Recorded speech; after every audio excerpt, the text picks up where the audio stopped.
Good morning, guys. Si Danica, bigyan daw niya ako ng ulam. So, pupuntahan natin siya sa bahay ng amo. Tulog pa yung amo niya, tapos yung amo ko umalis na. So, samahan niyo ako. Pupuntahan natin. Ito yung bahay nila. Yung amo ko umalis na. So, pupuntahan natin doon sa bahay nila.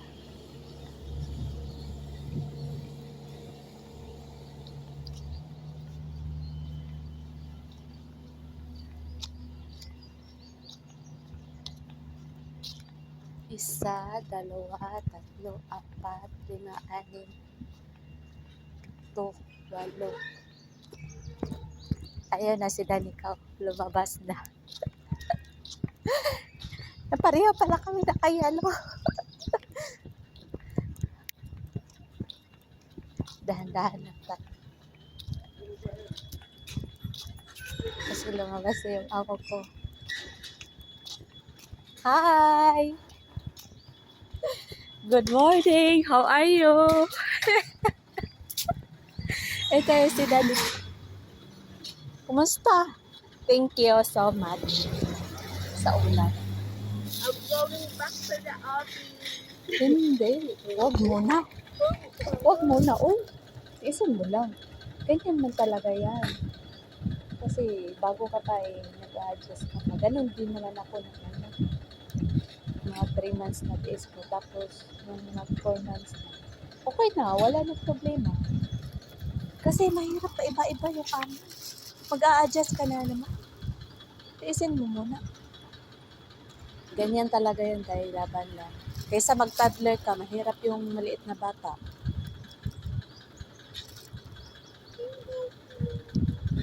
Tiisin mo na, andito naman ako eh. Hindi naman ako maalis pa. Kaya mo yan. Tatag lang.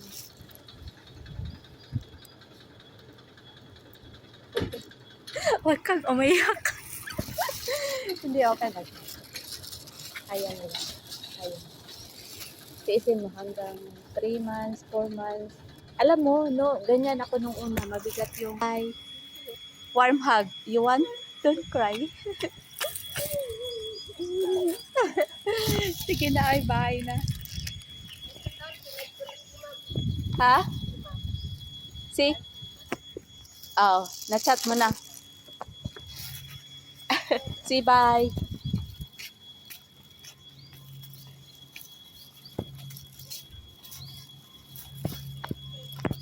Okay.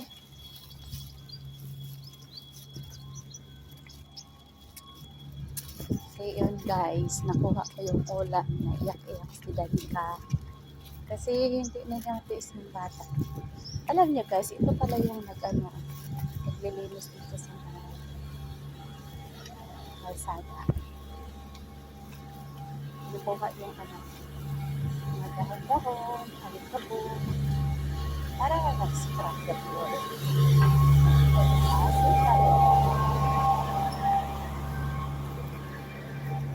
Ganito dito sa community, sa sabi na rin naglilinis nag-scrap the floor.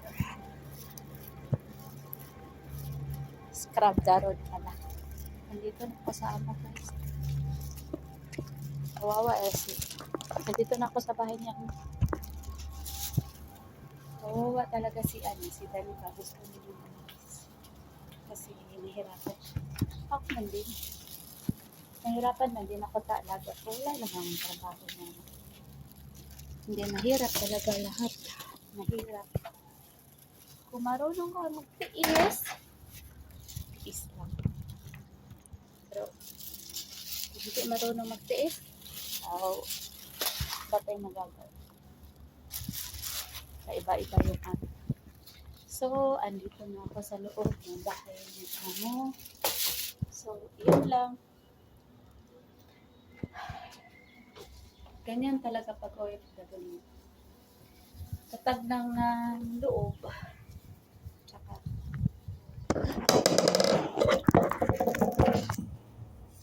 tatagan na natin loob. para continue sa trabaho, di ba? Tsaka patience, and talaga, importante yung patience, tiyaga. Pag may tiyaga, may nila.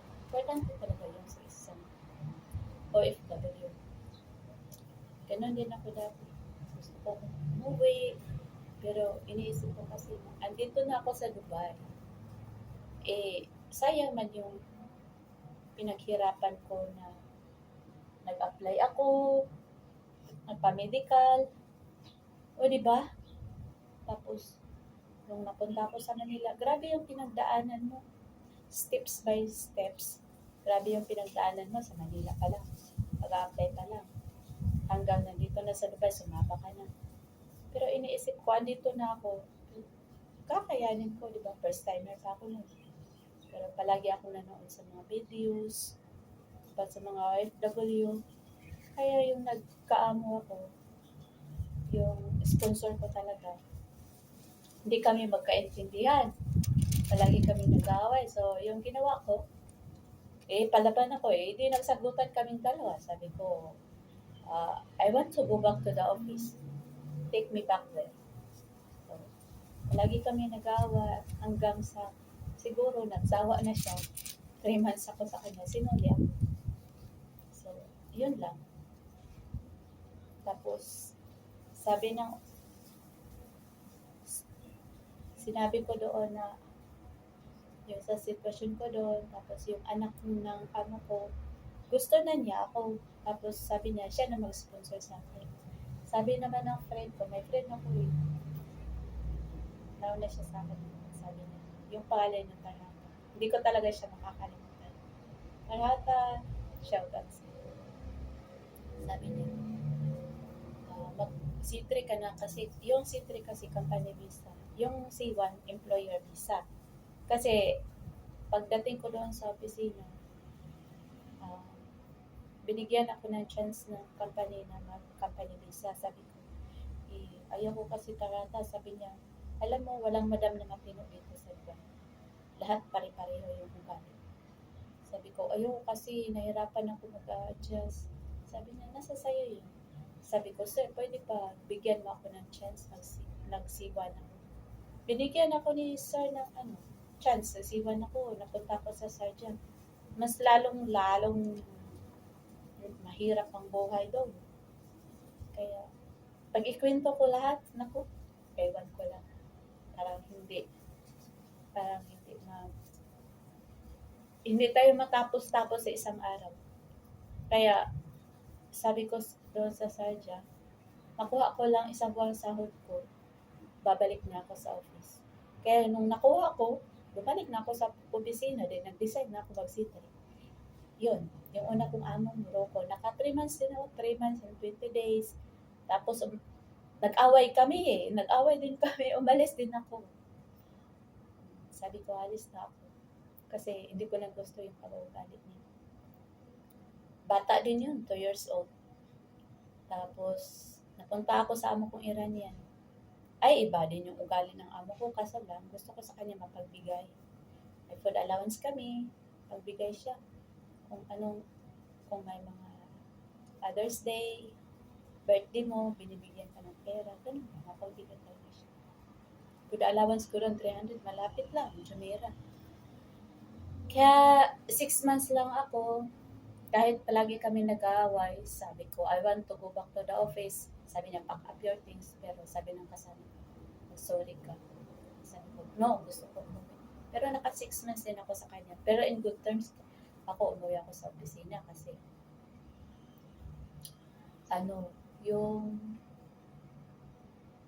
yung pinalitan ko na dati niya katulong na Sri Lanka, bumalik kasi hindi pa tapos yung kontrata. Kaya bumalik ako in good terms kami ng amo kong Iranian. And then, nagstay ako ng 1 week sa opisina, tapos may nag-interview sa akin. Ito na yung amo ko, di ba? Wala din akong pagkain dito, kaso lang, binibigyan niya ako ng fair allowance, 100 per labas ko per Sunday. So, okay na yun kasi minsan, binibigyan mo, mahingi din ako sa opisina ng pagkain. Nagbibigay din sila. Tapos yung kasama ko, si Julina, palagi niya akong binibigyan ng pagkain.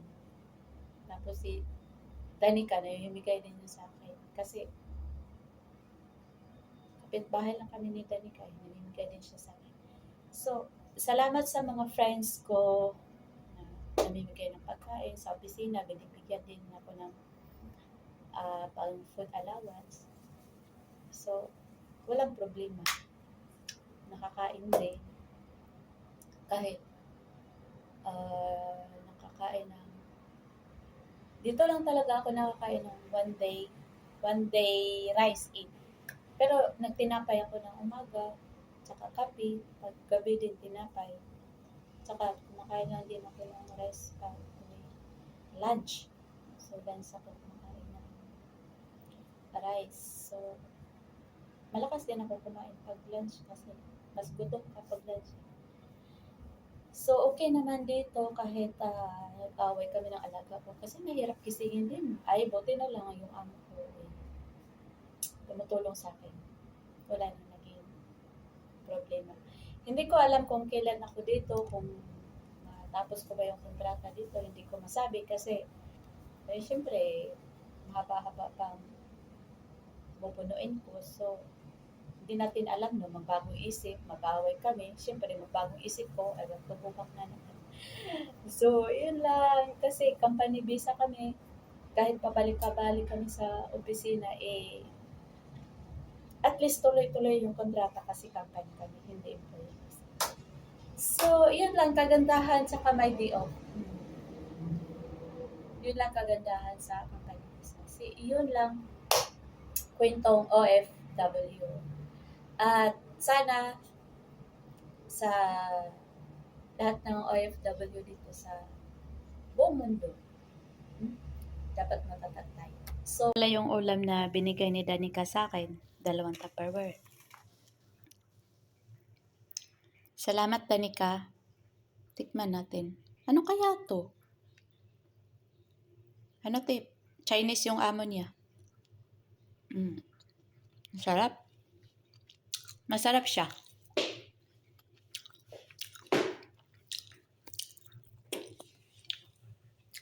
Masarap siya.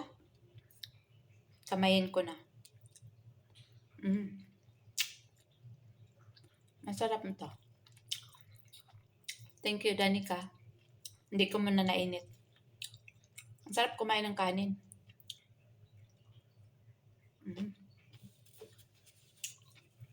Masarap siya. Maanghang. Parang tofu. Mamaya ako kakain kasi hindi pa ako tapos maglinis. Tinikman ko lang. So gusto ko. Thank you, Danica, sa foods. At yun lang. Bye. Maasalamat.